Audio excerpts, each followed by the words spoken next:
por respeto a los que se metieron a tiempo, vamos a empezar.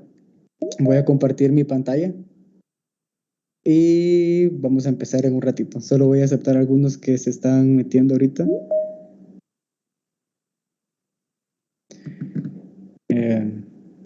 Bueno. Entonces vamos a empezar.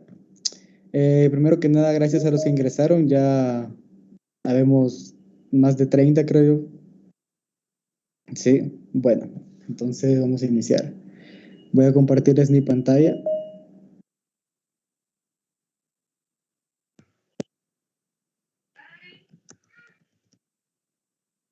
Ok. También.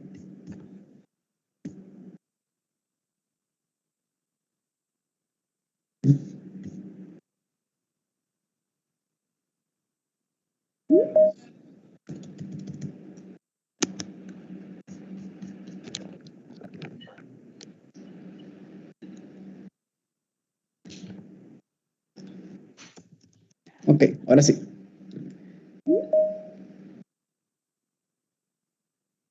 ¿Ven todos ya la presentación? ¿O todavía no? Solo que alguien me diga, porfa. Yo no veo nada. ¿Todavía no ven nada? Ok, permítame.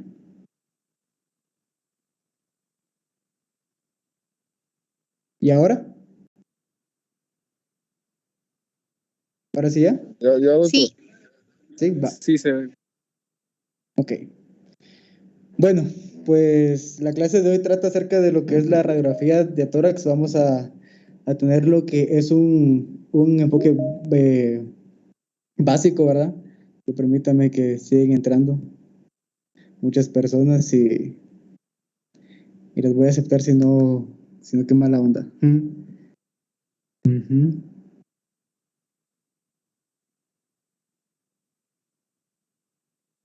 Ok.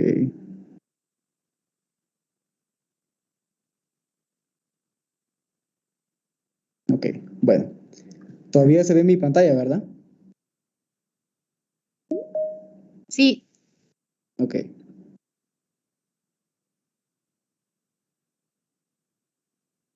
Ok, bueno.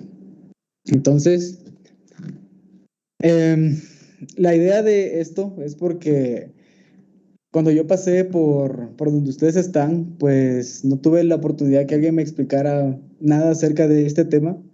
Salí como médico general y no tenía ni la más mínima idea de por dónde empezar al momento de interpretar una placa de rayos X de tórax. Entonces, se me ocurrió la idea, ¿verdad? Que sería bueno que alguien, pues, hiciera una clase en donde se pudiera compartir este conocimiento, ¿verdad? Porque creo que al final, independientemente de si se quieren tirar alguna residencia o no, pues les va a servir mucho en el futuro, incluso si no se tiran a nada, o sea, siempre van a ser los médicos de la familia o de un grupo de amigos y siempre les van a consultar. Y no sé si se han dado cuenta, pero siempre hay imágenes presentes. Entonces, espero que les sirva, ¿verdad? Entonces, vamos a empezar, ¿verdad? Es un poco complicado el sentido de cómo organizar una clase de este tipo, porque solo tórax son 4 meses del primer año de la residencia, y yo les quiero dejar como lo más básico en 1 hora o un poquito más. Entonces tratemos de ir de la mano. Si tienen duda o algo, me pueden escribir y vamos a solucionarlas poco a poco, porque al final pues les voy a poner algunos ejercicios que vamos a resolver juntos, pero donde quiero que todo lo aprendido lo empiecen a poner en práctica de una vez, ¿ok? Entonces, vamos a hablar acerca de anatomía, ¿verdad? Vamos a hablar sobre la caja torácica, sobre pleuras y cisuras. Vamos a hablar también sobre diafragma, sobre los espacios aéreos, sobre ilios, etcétera, ¿verdad? Porque considero que todo es importante Y para entender bien lo que es una radiografía de tórax y cómo interpretarla, pues debemos de tener estas cosas claras y además vamos a ver algunas cositas extras que creo que son importantes y que deben aprender. ¿Ok? Entonces, al principio pues fue un poco complicado el hecho de preguntarme a mí mismo qué les debería explicar. Les debería explicar desde cosas técnicas como cómo se tiene esta placa, como qué es el kilovoltaje y amperaje. Como saben, nosotros ya no miramos muchas dosis de medicamentos, nos guiamos más por factores técnicos como voltajes, amperajes, megapíxeles, etcétera. Pero al final, pues todo es bonito porque todo se complementa en medicina. También cuál es la importancia de las proyecciones, ¿verdad? De las proyecciones complementarias como la lateral, que es de las que más utilizamos, ¿verdad? Y también cuáles son los signos que se ven con más frecuencia en los hospitales públicos, que al final cuando ustedes salgan y trabajen en un privado para algunos, pues también los van a ver, porque al final las enfermedades siguen un patrón muy característico que lo vemos en en todo tipo de institución. Y algo muy importante es que cómo se diagnostica un infiltrado, ¿verdad? Siempre que estamos arriba en pisos, miramos una placa y le piden complementar con tomografía porque ven un infiltrado y luego pues nosotros les decimos que no porque ahí no hay infiltrado. Entonces, ¿cómo hacer que ustedes también aprendan a identificar estos patrones que ven los médicos no radiólogos? Ya. Entonces al final uno se vuelve loco, ¿verdad? Dice que es mucho, es poco, por dónde empiezo, este me explica una cosa, este me explica otra. Entonces yo les voy a compartir el algoritmo que utilizamos en mi departamento de radiología, el cual me ha servido mucho a mí y espero que también les sirva mucho a ustedes. ¿Ya? Entonces hay muchas formas de aprender. Una de ellas era simplemente ponerles muchos casos y ver si ustedes pues aprendían más de algo, porque así es como aprendemos nosotros en el primer año. Pero la verdad es de que se me ocurrieron mejores ideas, ¿verdad? Entonces creo que vamos a repasar brevemente todo lo que es la anatomía básica de la caja torácica, ¿verdad? También vamos a establecer cuáles son las indicaciones más frecuentes para la realización de una radiografía de tórax, ¿verdad? Vamos a determinar cuáles son los criterios para establecer si la radiografía de tórax es evaluable o no. Vamos a identificar las estructuras anatómicas en una radiografía de tórax y vamos a compartir el algoritmo personal, que es que como consejo propio les recomiendo que todo este tipo de algoritmos se apeguen a uno, ¿ya? Si conocen al residente X que mira una placa de tórax así y luego conocen al Y que mira la placa de rayos X de esta manera, pero sienten que ninguno sigue un orden, entonces no copien nada, porque si van por desorden, créanme que se les van a pasar muchísimas cosas. A veces nos han llegado a preguntar cosas de cirugía que les debería estar viendo medicina interna y viceversa o con otras especialidades simplemente porque en su área se enfocan más en una cosa y en otra y por consiguiente condicionan su visión y se les pasan por alto algunos hallazgos, como lo vamos a ver también en esta clase. Entonces, no se salgan, quédense todo el tiempo que puedan, porque al final van a ver que cuando lleguemos a los ejercicios, le van a dar otro enfoque totalmente distinto al que tenían antes de empezarla. ¿Ya? Entonces vamos a ir con anatomía básica pero esencial, un pequeño repaso a todo. Como sabemos, esta la caja torácica, ¿verdad? Está conformada por un esqueleto y este esqueleto a su vez está conformado por el esternón, por lo que es, y este a su vez pues tiene su manubrio, cuerpo y apófisis shifoides, ¿verdad? También tenemos lo que son las clavículas, las escápulas, como lo vemos aquí. Voy a poner un láser. Aquí, ahí está. Y tenemos también lo que son las costillas, ¿verdad?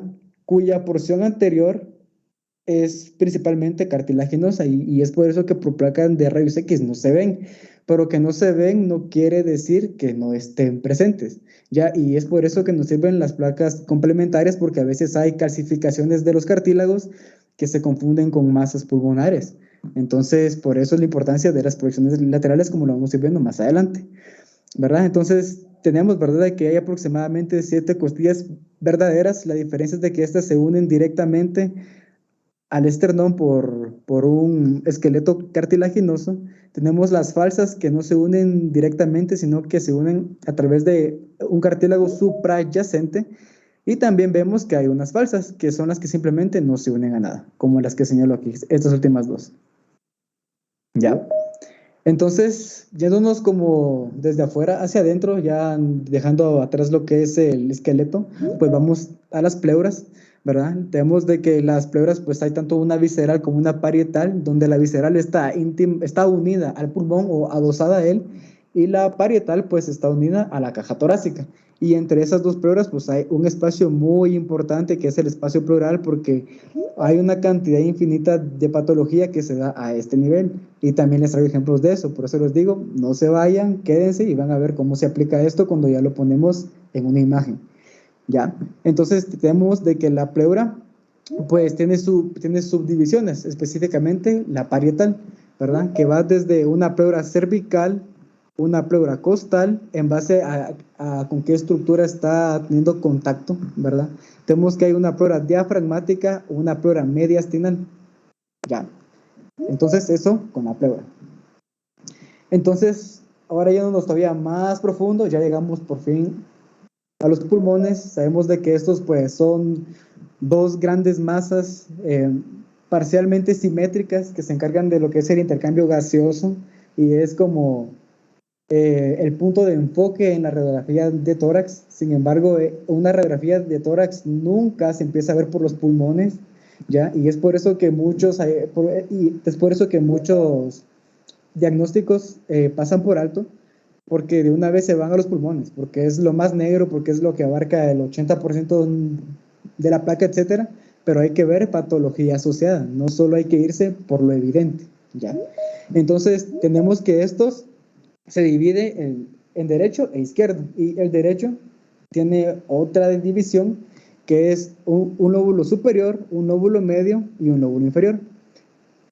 Caso muy distinto en el lado izquierdo, donde solo hay un lóbulo superior y un lóbulo inferior, ¿ya? Y estos pues están divididos a su vez por cisuras, teniendo el lóbulo derecho dos cisuras y el izquierdo únicamente una. La cisura horizontal pues nos va a dividir lo que es el lóbulo derecho del medio, y la cisura oblicua o inferior o menor, como le llaman algunos textos, pues me va a dividir el medio del inferior. Y en el lado izquierdo, pues sabemos que no tenemos un lóbulo medio, sino que tenemos segmentos lingulares, como lo vamos a ver en la siguiente diapositiva. Pero los segmentos lingulares forman parte del lóbulo superior izquierdo. Y tenemos un lóbulo inferior que está dividido del anteriormente mencionado por la cisura oblicua. Entonces, tenemos que cisura oblicuas hay dos, como la vemos acá, una derecha y una izquierda, pero cisura horizontal únicamente hay una. Y eso les traigo un ejemplo claro de la importancia de saber este rasgo anatómico. Lo vamos a ver como en la antepenúltima diapositiva, pero empiecenlo a memorizar desde ya. ¿Ok? Entonces, miramos esto y luego vemos cómo se ve en una placa de rayos X de tórax y es como, bueno, sí, le miro un parecido, pero aún no me queda claro. Sigamos, ¿ok? Entonces, si vemos ya este esquema, podemos empezar a traslapar lo que vemos del lado de su izquierda hacia la derecha. Como lo que leíamos en anatomía se empieza a traslapar hacia una radiografía de tórax. Y aquí vemos las cisuras oblicuas y la cisura horizontal, ¿ya? Y cómo están representadas según la radiografía de tórax, que está normal, ¿ya? Entonces, ¿qué pasa? Van a sus machuques, pasan visita, etcétera, y les preguntan cuáles son los segmentos del pulmón. A mí me lo preguntaron y no me lo sabía, y el peor error que tuve fue ir a ver una imagen como esta a Google, porque le sirve para el machuque, pero no le sirve para la vida, ¿ok? Y creo que eso no se debe hacer. Siempre traten de aprender cosas que les sirvan para mediano y largo plazo, no solo para evitar la regañada de las mañanas, que a todos nos ha pasado. Entonces, una imagen que me sirvió mucho a mí, porque al momento de ver algo como esto, sabía que no lo podía aplicar a lo que veo a mi derecha, fue ver esta imagen que se les quiero compartir, donde nos divide claramente y de una manera concisa cuáles son los segmentos pulmonares. Como sabemos, el derecho se subdivide en 3 segmentos y estos a la vez se subdividen en los siguientes. El lóbulo superior derecho va a tener un segmento apical, uno anterior y uno posterior. El lóbulo medio va a tener uno medial y uno lateral. Y el lóbulo inferior derecho va a tener como, se lo va a poner fácil, como las caras de un cubo, menos la inferior. Imagínense ustedes ahorita un cubo y nombren sus 5 caras porque no van a nombrar la inferior. Entonces tenemos una superior, una anterior, una posterior, una medial y una lateral. ¿Ok? Imagínense eso solo un cubo y sus 5 caras sin contar la inferior. Y ahora con el lóbulo izquierdo, como habíamos dicho, pues tiene segmentos lingulares, ¿ya? Entonces, pues solo tiene un lóbulo superior y uno inferior, no tiene medio. Entonces, tenemos lo que es un lóbulo ápico posterior, algunos lo dividen como apical y posterior, otros como ápico posterior. En este dibujo y por mi literatura, los dividen como apical y posterior, uno anterior, un segmento lingular superior y un segmento lingular inferior. ¿Ya? Estos segmentos se evalúan mejor en una placa de rayos X lateral. Entonces traten de siempre que busquen algo infeccioso, pedirles la lateral, porque en una placa de rayos X PA o AP no se ve el 100% del parénquima. Entonces están viendo parcialmente el pulmón, no lo están viendo completo. ¿Ya? Y en el lóbulo inferior pasa algo parecido, ya solo que se fusionan los segmentos anteromedial. Entonces ya no tengo un anterior y uno medial, tengo solamente un anteromedial, un superior y un lateral, y un posterior, perdón. Ahí está. Entonces esa es la anatomía segmentaria del pulmón. ¿Importante? Sí. Porque en base a eso, pues, ejemplo, cuando ustedes vean un nódulo, cuando vean una masa, cuando vean una neumonía, cuando vean algún proceso infeccioso o maligno focal, van a poder ustedes delimitarlo mejor, saber si esa lesión solo se queda en un sitio y con eso pues valorar el tratamiento del paciente, si hay que operarlo, si puede ser aspirado si puede ser una biopsia por ultrasonido, si puede ser una biopsia guiada por TAC, o si está tan profundo que simplemente va a tener que pasar a sala, o se le tienen que hacer estudios más caros como PET-CT, etc. Entonces, sirve mucho, no hagan caso omiso a esto, les va a servir en casi todas las especialidades que hagan. Entonces, pasamos ya a lo interesante de esta clase, que es el examen radiológico de tórax. Aquí quiero su máxima atención, ¿ya? Vamos a saber cuáles son las indicaciones más frecuentes. Principalmente lo piden por compromiso de vía aérea, ya sea porque el paciente llega con disnea o por una posible neumonía, etc. Alguna deformidad evidente en caja torácica, alguna masa palpable, cuando hay enfermedad cardíaca. Creo que todos han pedido un Goldman para hacerle medidas y ver si tiene cardiomegalia el paciente, dolor torácico, también para valorar una enfermedad metastásica. Y algo muy importante que no debe ser utilizada para screening como parte de una rutina. A veces nos llegan a presentar placas de la EMER que la quieren porque el paciente va a ser ingresado.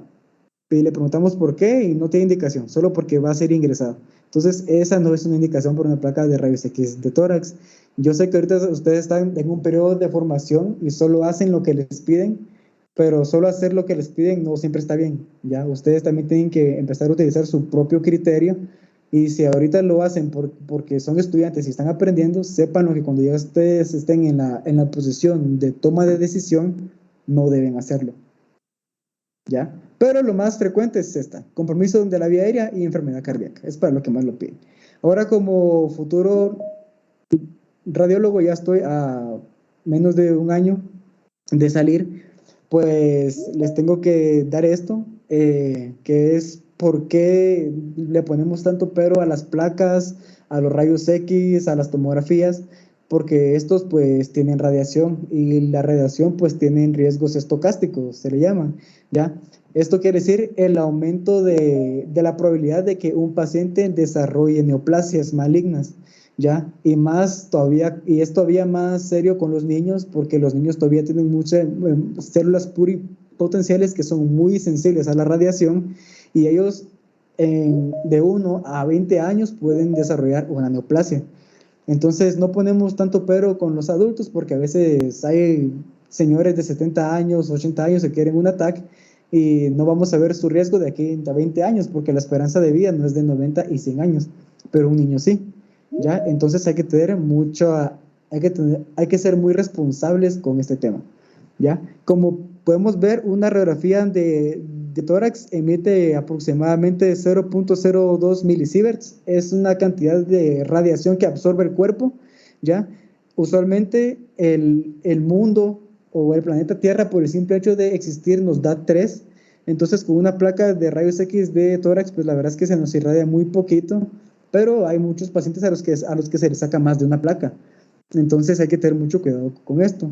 Y vean cuánto da una tomografía, da 10. O sea, con una tomografía en fase simple, nosotros estamos irradiando al paciente lo que se va a irradiar desde ese día hasta dentro de 3 años en 1 minuto, ¿ya? Y como saben, a algunos pacientes pues se les pasa más de una vez por el tomógrafo cuando llegan medios de contraste, entonces los estamos irradiando de una manera muy elevada, entonces cada estudio pues debe justificar esa radiación, ¿ya?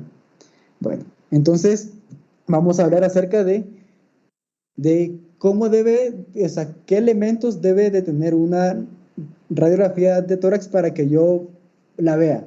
O sea, cómo esa placa se hace merecedora de mí. Porque hay placas que están mal tomadas y hay que repetirlas. O sea, no pierdan el tiempo con placas mal tomadas, ¿ya? Y eso es lo que yo quiero que aprendan, porque a veces ponen la placa del negatoscopio, le toman foto y se van. No ven si está penetrado o no, si está oblicua o no. Entonces se la llevan al residente y a veces en placas mal tomadas se ven hallazgos que no son ciertos. Entonces como su deseo de aprender con esta clase, pues se puede empezar a aplicar desde estos contextos, ¿ya? Entonces, les comparto mi regla de las 5 y le puse entre paréntesis las 5 modificada porque la última de estas pues me ocasionó un problema cuando era R1, ¿verdad? Y la primera, siempre tratar que el paciente esté en PA, ¿ya? Es decir, de que el rayo, ¿verdad? Entre desde atrás hacia adelante, porque como el rayo, como su nombre lo dice, es un haz de luz, ¿verdad? Si nosotros hacemos que el rayo ingrese por adelante, o sea, en anteroposterior, como se la toman a casi todos los pacientes, a todos los pacientes del intensivo, la silueta cardíaca se magnifica y me puede dar una cardiomegalia falsa, ¿ya? Entonces, si el paciente puede caminar o incluso si se puede sentar, tómense la PA, porque hay posiciones con el paciente sentado en que se puede ver una placa PA y es lo más conveniente.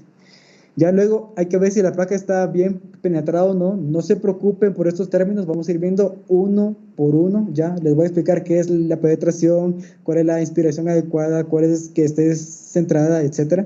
Entonces, sigan en la clase. Ya, entonces también hay que ver si está bien, si está adecuadamente inspirada, si está centrada y si está bien colimada. Y esto que no se les olvide que si es el paciente correcto.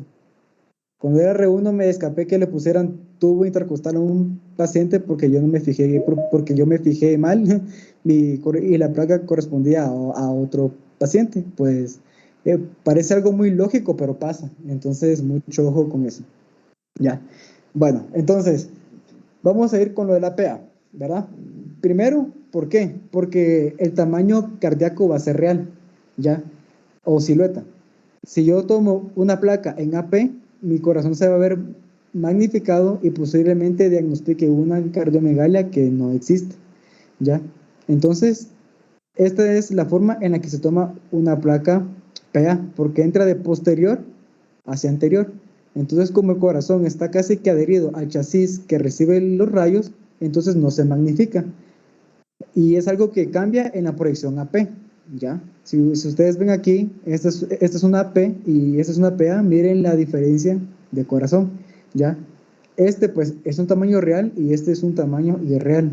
Entonces, diagnosticar, como les repito, una cardiomegalia con esta proyección no es correcto. ¿Ya? Obviamente, si el paciente, digamos que el corazón le abarca casi que todo el tórax, pues se puede mencionar, ¿verdad? De que llama la atención la prominencia de la silueta cardíaca. Sin embargo, debido a la proyección en la que fue tomada la presente placa, no es recomendable medir un índice cardiotorácico. Entonces, ahora, ¿cómo sé si mi placa está centrada? Entonces, está esta técnica. Trazo una línea imaginaria a través de las apófisis espinosas, ¿ya? Y luego trazo una línea de cada clavícula, de cada borde medial de cada clavícula o de su porción articular con el manubrio del esternón hacia esa línea, ¿ya? Y estas líneas pues deben ser equidistantes o iguales. Si yo tengo esta línea más corta que esta, quiere decir que mi paciente está oblicuo hacia la derecha. Y si tengo esta línea más corta que la de la derecha, quiere decir que mi paciente está oblicuo hacia la izquierda. ¿Ok? Entonces, muy importante, ahora cuando vean una placa, empiecen a hacer este ejercicio. Tracen esta línea imaginaria y miren si de esta línea para las clavículas, pues es igual. Y si no, pues si el paciente no tenía alguna contraindicación para estar completamente centrada, pues nos dicen y con mucho gusto damos la orden para que la placa se repita. ¿Ya? Entonces aquí tenemos una placa, ¿verdad? Esta pues les voy a decir más o menos cómo es que nosotros en el departamento dictamos una placa. Aquí es donde ya les voy a empezar a dar los algoritmos, ¿verdad? Aquí nosotros decimos la tráquea central, la aorta está elongada, ¿verdad? Porque se ve un poquito aquí elongadita, ¿ya? Ponemos que los cilios son simétricos, no hay ensanchamiento a este nivel, la silueta cardíaca me parece normal, no hay enfermedad pulmonar ni difusa ni focal, tanto los ángulos tanto los ángulos cardiofrénicos como los costos diafragmáticos están libres, ¿ya? No hay patología o engrosamiento pleural, no hay, ¿ya? Los arcos costales me parecen de aspecto normal, los miro todos, ¿ok? El resto de estructuras óseas, le hace cuerpos vertebrales, clavículas, escápulas y en algunos que se ve el húmero, se ven bien, ¿ya? Y también echémosle un ojo a las estructuras abdominales que se vean. A veces hay calcificaciones hepáticas, ¿ya? O esplénicas que se ven de una vez en placa de rayos X, entonces de una vez se complementa el estudio con ultrasonido, etcétera. Y entonces básicamente ese es el algoritmo que ustedes deben de seguir cuando vean una placa de rayos X de tórax. Entre más placas vean con este algoritmo, más fácil se les va a ir haciendo encontrar hallazgos anormales. Entonces traten siempre de hacer este ejercicio, ¿ya? ¿Por qué? Porque va a depender mucho de quién se los enseñe. Por ejemplo, a mí cuando empecé, pues me recuerdo que mi residente me pasó esta imagen. Yo le dije, ¿cómo interpreto una placa de rayos X? Y él me dijo, te voy a pasar una imagen y me pasó esta, ¿ya? Entonces, claramente, esta imagen es demasiado básica, por no decir, no sirve de nada para lo que se viene. Entonces, traten de obviar ese tipo de imágenes porque la placa de rayos X no debe ser vista de esta manera. Claramente van a encontrar imágenes más complejas como esta, ¿ya? Donde les va a hablar más o menos de cuál es la anatomía, de qué es cada una de las sombras, ¿verdad? Como esta página que me gusta mucho, que sube mucho contenido de valor, ¿ya? Pero, ¿qué pasa? Que luego empezamos a comparar y decimos, sí, pues esta placa tiene sentido con esta, me va a ayudar, ya con esto yo voy a poder detectar patologías, voy a poder presentar mejor mis estudios, etcétera, y se empiezan a creer house, ya que ya se la saben todas porque vieron una imagen que se aprendieron de memoria, ¿ya? Pero luego, ¿qué pasa? Que ven una placa como esta y toda la imagen que habían visto donde les decía que la anatomía era esto y lo otro, no saben ni cómo aplicarla acá, ¿ya? Y luego, ¿qué pasa? Pues que comparan una placa normal como la que vieron antes con una placa patológica de un paciente en el hospital y lo que pasa es de que simplemente se desmoraliza, ya dice, madres, me esforcé en leer esto y ahora que lo quiero aplicar siento que no sé nada, ¿ya? Y es por eso que creé esta clase, ¿ya? Para que poco a poco aprendamos a ver patrones anormales, ¿ya? Y los apliquemos de una mejor manera, ¿ya? Entonces, vamos a ir a lo que es la anatomía radiológica. Entonces vamos a ir desde qué es el pulmón izquierdo y derecho y que cómo se ven, cómo se ve la silueta cardíaca y sus partes, ¿ya? Entonces vamos a ir juntos. Cualquier duda pues me pueden ir escribiendo. La cosa es que no se queden con duda porque todo va de la mano. Entonces si se pierden en un tema, pues es muy seguro que se pierdan en los que vienen. Entonces eso no está bien, ¿ya? Entonces vamos a ir con dos términos principales o súper importantes y es como lo que siempre debe ir mencionado cuando ustedes hablan de una radiografía de tórax, y es qué es radiopaco y qué es radiolúcido. El radiopaco pues significa blanco y el radiolúcido pues significa gris o negro, donde lo blanco se va a referir a lo que es esófago, vasos de gran calibre, tejido blando, corazón, hueso, metales u otros dispositivos. Y lo que es radiolúcido, pues simplemente va a ser gris o negro, como el aire, ¿ya? Entonces, siempre que ustedes miren algo de color blanco, piensen en que va a ser proveniente de algo de esto, y siempre que miren algo gris o negro, pues digan, ah, bueno, eso tiene aire, ¿ya? Entonces, aquí les dejo como un pequeño esquema, ¿verdad? Vamos a seguir hacerlo juntos, donde el 1 es tráquea, 2 es el bronquio principal derecho, el 3 pues es el izquierdo. Aquí tenemos lo que es el tronco de la arteria pulmonar, que es 4, ¿verdad? Luego vemos 5, que es la vena pulmonar superior. El 6 pues es la vena pulmonar inferior, ¿ya? El 7 es la confluencia de las mismas. El 8 es el callado aórtico, el 9 es la vena cava superior y el 10 pues viene siendo la carina, ¿ya? El 11 es el atrio derecho y el 12 es el ventrículo izquierdo, ¿ya?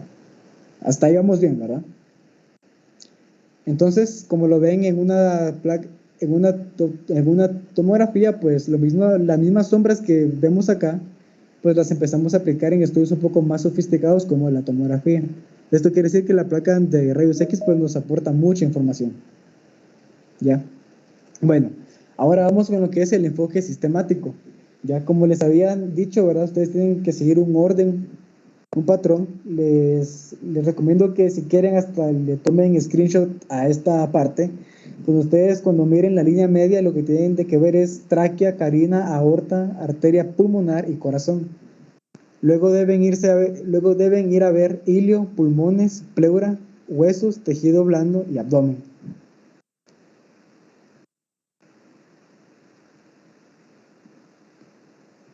¿Ok? Y algo que les enseñan, que les piden que hagan siempre es pues sacar el índice cardiotorácico. Algunas personas dicen, debes de trazar una línea media sobre las apófisis espinosas, luego de esta línea hacer el ventrículo a su parte más ancha y luego otra desde la aurícula a su parte más ancha y luego sacar una que mida completamente el eje transverso del tórax. Es un revoltijo que simplemente lo que yo les recomiendo y por factor tiempo es que simplemente saquen una línea imaginaria de la porción más ancha de la aurícula a la más ancha del ventrículo, luego saquen una que mida el tórax en todo su eje axial y eso pues lo suman, ¿verdad?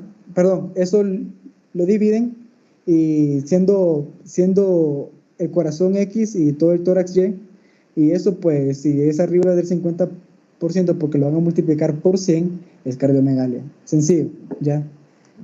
Y si les preguntan si hicieron el algoritmo aquel, pues sí lo hicieron ya, y estuvo. Ok, entonces ahora, una vez que habíamos hablado sobre los segmentos, en una pieza macroscópica real o del libro de anatomía, pues ahora hay que pasarlos a la radiografía de tórax, ¿ya? Y como ven, habíamos hablado de los segmentos derechos e izquierdos y no todos se ven aquí, ¿ya? Entonces, si ustedes sacan una placa de rayos X de tórax, como les había dicho antes, y una proyección PA no es suficiente para ver todo el pulmón, y AP menos. ¿ya? Entonces, siempre que el paciente esté con sospecha de algo infeccioso, algo metastásico o etcétera, siempre deben de tratar de complementarlo con sus dos proyecciones, que es la P y la lateral, ¿ya? Entonces, y ahorita les voy a explicar el por qué de cuál es la importancia de la proyección lateral, ¿ya? Entonces, vamos a hacer un esquema de un dibujo, ¿verdad? Que vi en internet versus una placa de un paciente del hospital, para que vean de que lo que ven en internet sí se puede aplicar, pero de una manera correcta. ¿Ok? Entonces vamos a ir aquí, vamos a ir como lo que vemos aquí uno, lo voy a ir yo señalando aquí para que hagamos el ejercicio juntos. Bueno, entonces aquí tenemos uno que corresponde a lo que es tráquea. ¿Ya? Luego tengo el 2, vamos a ver, que es justamente acá, que es el bronquio intermedio. Luego tengo el 3, que está aquí arribita, que es el bronquio del lóbulo superior izquierdo. Luego tengo 4, que es el bronquio del lóbulo superior derecho, como lo tengo acá, ¿ya? Luego voy al 5, que es la arteria principal del pulmón izquierdo, como lo veo aquí. Arteria es blanco, ¿ya? Todos estos círculos negros que ven ustedes acá van a ser bronquios porque es aire. Y ahí todas estas muescas blancas o radio opacas, como lo habíamos hablado, van a ser vasos porque la sangre se ve blanca, ¿ya? Entonces luego vamos al número 6, vamos a ver dónde está, que no lo encuentro. Aquí está. Entonces esta es la arteria pulmonar derecha, que también se ve blanca, ¿ok? Luego vamos a la confluencia de las venas, que es este 7, pues lo vemos acá, ¿ya? Luego vamos al 8, que es el arco aórtico, que es que es, me imagino que todos lo detectaron al principio. Ya luego vamos al 9, que es la vena cava superior. Ya luego vamos al 10, que es el borde del ventrículo derecho. Luego vamos al 11, que es el atrio izquierdo. Y luego vamos al 12, que es el ventrículo izquierdo. ¿Ya? Entonces, solo son 12 estructuras que parecen ahorita complicadas, pero créanme que si las practican una semana o 2 semanas, se les va a hacer muy fácil de aquí a un corto tiempo. Entonces, no pierdan la oportunidad de aprender con cada una de las placas que ven. ¿Ya? Y la importancia de esto radica también en que si ustedes tienen un paciente con derrame pleural, en una placa PA solo van a ver si el paciente tiene más de 100 ml de líquido. En cambio, en una placa lateral lo van a ver si el paciente tiene 50 ml o un poquito más. Entonces, la sensibilidad para el derrame pleural en una placa lateral, pues es muy buena, ¿ya? Entonces, siempre complementa. Y aquí un claro ejemplo, ¿verdad? Entonces, vemos aquí que al principio, pues esta placa nos fueron a consultar, parecía un derrame pleural izquierdo por esto radio opaco aquí en el ángulo costo diafragmático. Le pedimos una lateral, lo que tenía este paciente es que estaba herniado, ¿ya? Parte del colon que ven aquí se había ido para la caja torácica. Entonces, ¿qué pasa? Este paciente, si no le hubieran sacado esta lateral, lo más seguro es que le hubieran puesto tubo intercostal y en vez de sacarle el líquido, lo hubieran perforado, ¿ya? Ahí está la importancia de una lateral. Algo tan sencillo como hacer una consulta a cirugía para ver qué tratamiento le ofrecen a este paciente se hubiera podido complicar porque al momento de insertar un tubo intercostal, pues hubieran perforado al paciente y luego eso se convierte en una urgencia quirúrgica. Entonces, mucho ojo, siempre complementa. Y este es un caso real que pasó el año pasado. Bueno, entonces les voy a dar algunos tips. Algo que les va a servir mucho, pues es dónde debe ir colocada una vía central. Creo que muchos han presentado placas para valorar colocación de vía central y no saben exactamente en dónde es que debe ir. Algo que les va a servir mucho, es saber de que debe ir en el tercio inferior de la vena cava superior, ¿ya? Esta es la vena cava superior y más o menos a este nivel debe ir la vía central o la finalización de la misma. Entonces, estas líneas punteadas que yo les tengo acá, pues es el espacio comprendido entre la primera y la segunda costilla. o sea, el primer espacio intercostal, ¿ya? Entonces, cuando yo miro que mi vía pasa a este nivel y se aloja un poco más abajo, yo sé que está colocada en buena posición, ¿ok? Entonces, les hice este esquema porque son los abordajes que se utilizan, el subclavio o el yugular, ¿ya? Pero sea en donde sea que lo, que lo coloquen, debe ir a parar a la vena cava superior. Y estos son los trayectos que debería seguir el catéter en caso que lo colocasen en cualquiera de estos sitios. Ya. Entonces, a veces pasa que, ¿qué pasa si mi paciente tiene la clavícula rota? ¿O qué pasa si mi paciente es un paciente epocoso o tiene osteoporosis y yo no puedo ver bien las costillas? Pues hay otros límites, ya siempre hay más de una referencia. Entonces, ¿qué pasa? Esta línea aquí, ya, este círculo anaranjado aquí representa el callado de la vena ácigos, que pasa por encima del bronquio intermedio para ingresar, para contactar con la vena cava superior, ¿ya? Entonces, debajo de esta elipse amarilla, pues veo una vía aérea, que es mi bronquio intermedio. Por debajo de ese bronquio, y justamente donde yo tracé esto, es donde esta línea curva continua, no punteada, es mi unión cabo-atrial. Ahí en donde sale esta convexidad que ustedes ven acá, esta como pancita, ¿ok? Justamente este vértice donde empieza esa pancita es la unión cabo-atrial.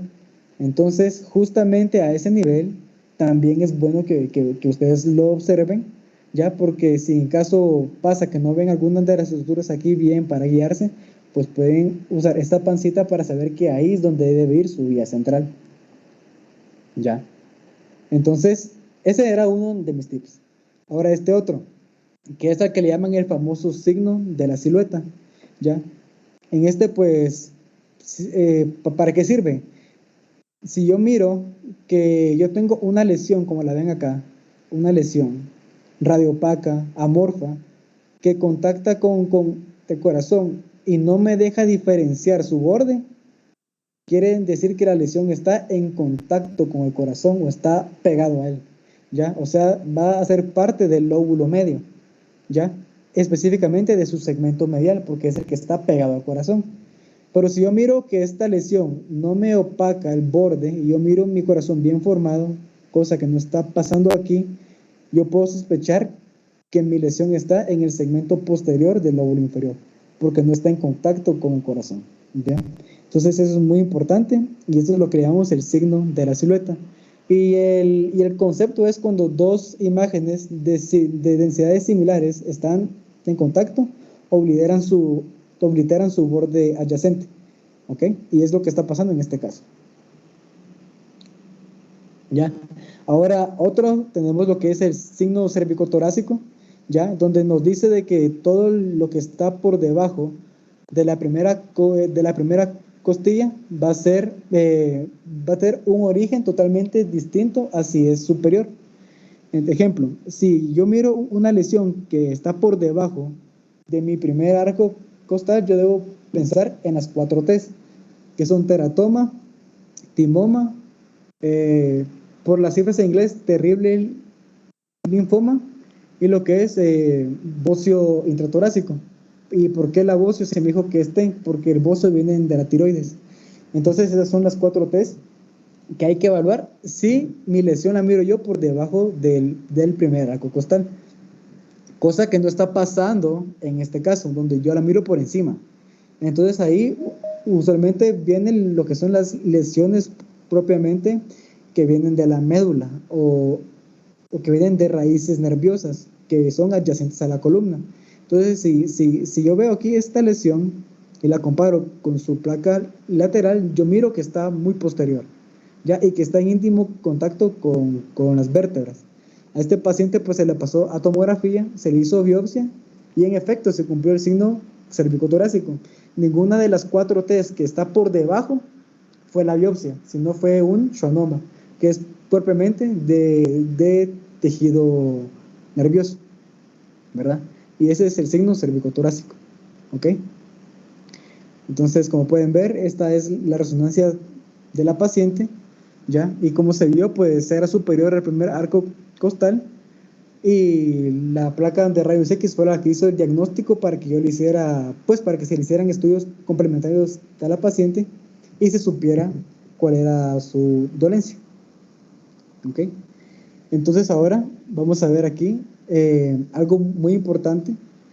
Como podemos ver aquí, está obliterado casi que todo nuestro borde diafragmático izquierdo, ¿ya? Vemos que el pulmón se ve casi que hasta apical aquí, desplazado completamente.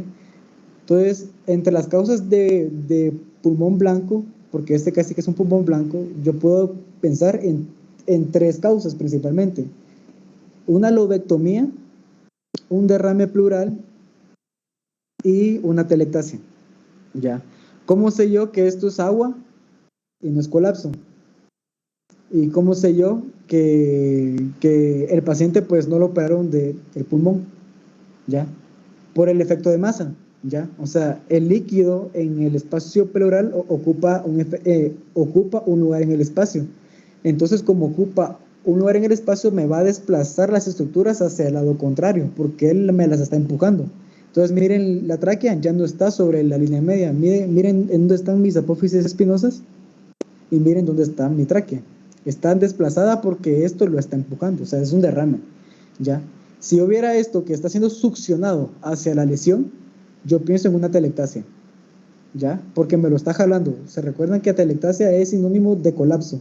Y como el pulmón es un sistema cerrado de presión negativa, cuando se colapsa, pues succiona.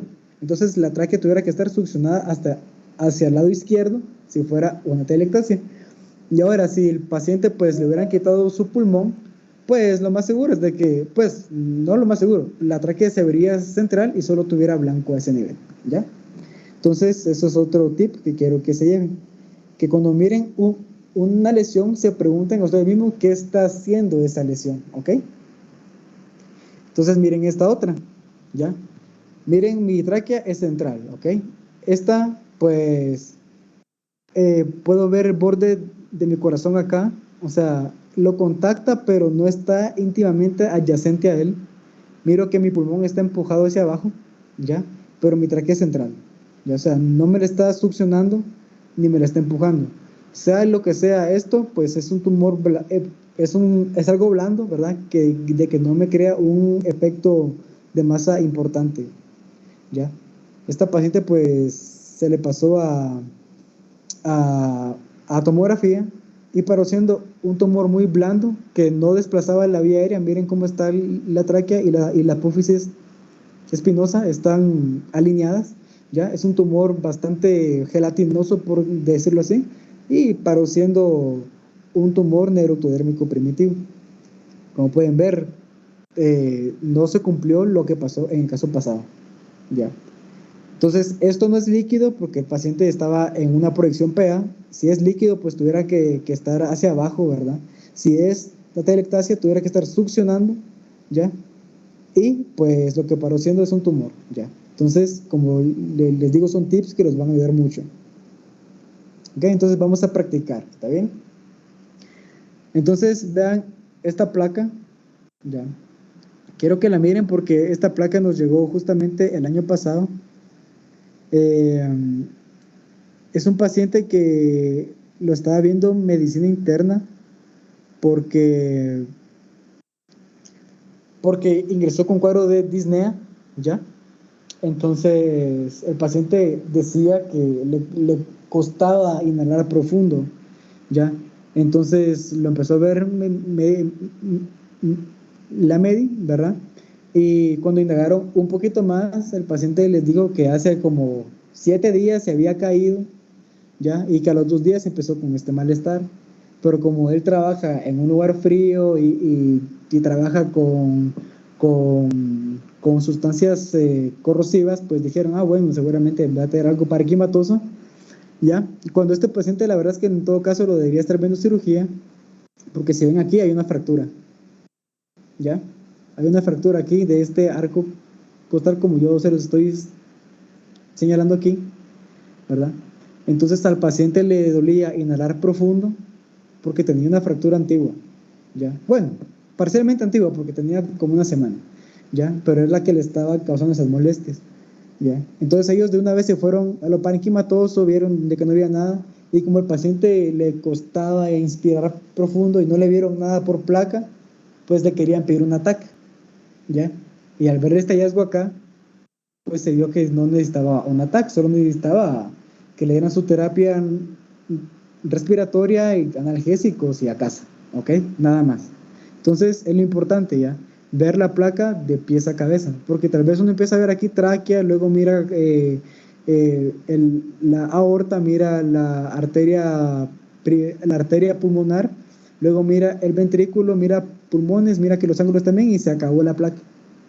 Y si lo hubieran visto por completo y lo hubieran visto de una manera minuciosa, pues se hubieran dado cuenta que la lesión estaba aquí y que era evidente. ¿Ok?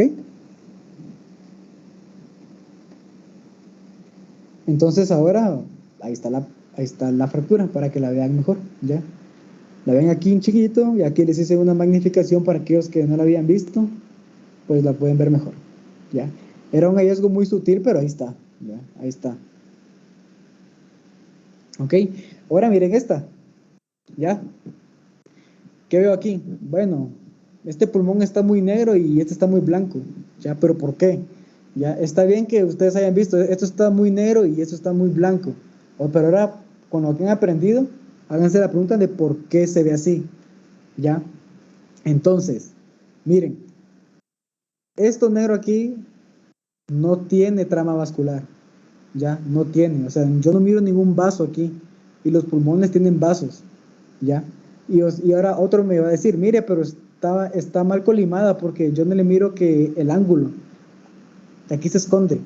Sí, pero es que miren hasta dónde se mete esta lesión radiolúcida. Se mete hasta abajo ya. O sea, miro hígado, incluso llega hasta abajo. El diafragma debería llegar como por acá. ¿Ya? Y ahora miro que todo está desplazado hacia la izquierda. Veo que hay congestión vascular. Miro que mi arteria pulmonar está también congestionada. ¿Ya? Y miro mi tráquea incluso, aquí, esta es tráquea, esta es la línea media y esta es tráquea y está desplazada hacia la izquierda, ¿ya? Entonces, ¿qué pasa? Y miro esto, ¿esto qué es? Esto no me parece que es como el corazón, esto es mi pulmón colapsado, ¿ya? Este es mi pulmón colapsado y está colapsado porque tengo el espacio pleural lleno de aire y esto es un neumotórax a tensión, ¿ya? O sea, no hay trama vascular. Miro aquí esta línea que veo aquí, que les estoy delimitando con láser, es la pleura parietal, y esto blanco o radiopaco que ven ustedes acá es el pulmón colapsado, y todo este aire me está desplazando el mediastino hacia la izquierda. ¿Ok? Entonces, así como lo ven en cirugía, que díganme cuál es la triada de Beck, pues yo se les explico por imagen. Así es como se ve un neumotórax a atención por imagen. Ya. Entonces, ahora miremos esta. ¿Por qué? Porque este es un neumotórax bastante evidente, ¿ya? Apuesto a que muchos ya no se les va a olvidar. Por cierto, se me había olvidado mencionarles que este es el signo del surco profundo, se le llama, que a pesar que colimé bien mi placa, yo no logré ver el ángulo costodiafragmático derecho. ¿Por qué? Porque el aire también me empujó esta unión hacia abajo. Entonces, a esto se le llama signo del surco profundo, ¿ya? Y no todo es tan evidente. A veces preguntan, mira, fíjate que a este paciente le pusimos vía central y no le vemos nada, ¿te parece que tenga un neumotórax?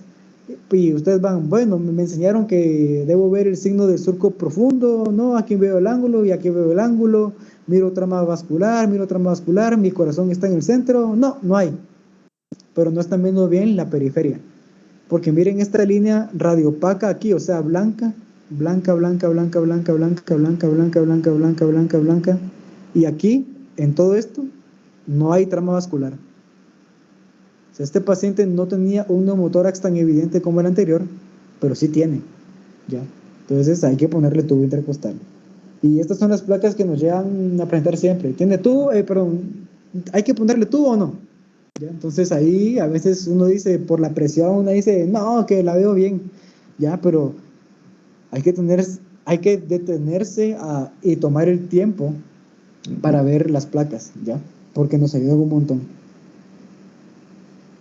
Entonces ahí se las dibujé. Perdón por la línea amarilla, no soy muy diestro para hacer dibujos, pero ahí se ve bien, digo yo. Pero lo que quería plasmar era resaltar esta línea, que es la pleura visceral, ¿verdad? La que está en contacto con el pulmón. Y aquí, de aquí para el lateral, es el neumotórax. ¿Ya? Entonces, ahora veamos esta. Ya. Usualmente, este tipo de placas, pues, lo que les llamaba la atención a ellos, esta placa nos pidieron opinión los de medicina interna, ¿ya? Incluso somos médicos, así que obvien el nombre, le puse el nombre, fue error mío, ahí se lo voy a quitar para la próxima. Entonces, miren, hay congestión vascular de este lado, pero de este no hay tanta. Obviamente ustedes me van a decir, pero es un paciente renal. Sí, o sea, tiene su catéter de hemodiálisis acá, ¿ya?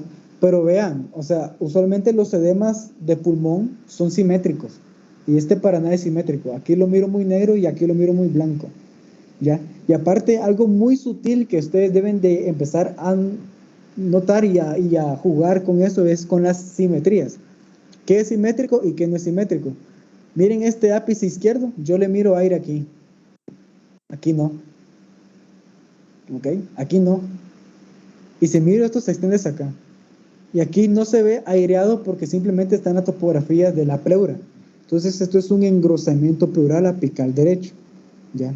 Entonces, si yo miro engrosamiento apical, miro que hay congestión vascular a predominio de un lado, y es un paciente al que le ponen catéteres a repetición, pues yo puedo pensar en una mediastinitis fibrosante, ¿ya? Y el objetivo de esta placa no es que ustedes se vayan sabiendo que es una mediastinitis fibrosante, sino que aprendan a diferenciar que los colores o los niveles de grises nos dan mucha información, porque este paciente lo querían dejar solo como un edema agudo de pulmón secundario a la enfermedad renal crónica. Y ese paciente tenía mucho más y había que investigarlo por eso, ¿ya? Y eso surgió de una placa de rayos X de tórax, ¿ya? Entonces es muy importante. O sea, ahora que ustedes ven esta placa, pues ya se dan cuenta que la prominencia vascular del lado derecho para nada es igual a la del lado izquierdo. Y lo que se ve en el ápice izquierdo para nada es igual a lo que se ve en el ápice derecho, ¿ya? Y por si se preguntaban, el catéter sí está en buena posición, ¿ok? Va. Entonces sigamos. Ahora que ven aquí, ya. O sea, vamos a tráquea, ¿verdad? La tráquea se ve central porque está justamente adelante de los cuerpos vertebrales, de las apófisis espinosas. Miro que la carina está bien, mi bronquio principal derecho está bien, mi bronquio intermedio también, el izquierdo también, ya. Miro que mi aorta está bien, mi arteria pulmonar está bien, mi ventrículo izquierdo lo veo bien, mi aurícula derecha también. Miro que aquí se me sobreponen imágenes en el campo pulmonar izquierdo, pero no me parecen que sean puramente pulmonares, ya porque miren, estos piquitos no van como en trayectos vasculares o bronquiales, ya. Del lado derecho pues se ve bien, mis ángulos están bien, tengo un poco de prominencia de la grasa pericárdica aquí, pero no es nada que llame mucho la atención. Miro mi ángulo costodiafragmático derecho bien, ya. No hay neumotórax, sí, cierto, miro todas las líneas bien, ok. Lo mismo lo hago del lado izquierdo, miro que no hay neumotórax. Me voy a los tejidos blandos, del lado derecho se va bien, me voy del lado izquierdo y ¡boom! Miren mis tejidos blandos llenos de gas. Aquí hay, en el cuello hay gas, en la región del trapecio hay gas, en la región axilar hay gas, en la región del pectoral hay gas, en la región de la pared anterior del tórax hay gas. Y cuando miro aquí, intencionadamente digo, bueno, ¿qué me puede dar un enfisema tan marcado como este? Entonces, hay que ir, bueno, ¿dónde hay aire? En el pulmón. Ya entonces voy viendo y miro que este paciente tiene múltiples fracturas costales aquí. Ya, a lo mejor alguna de estas fracturas perforó el pulmón, ya, y hay una fístula entre la vía aérea y el tejido blando. Entonces todo el aire que uno está inhalando se está yendo hacia el tejido celular subcutáneo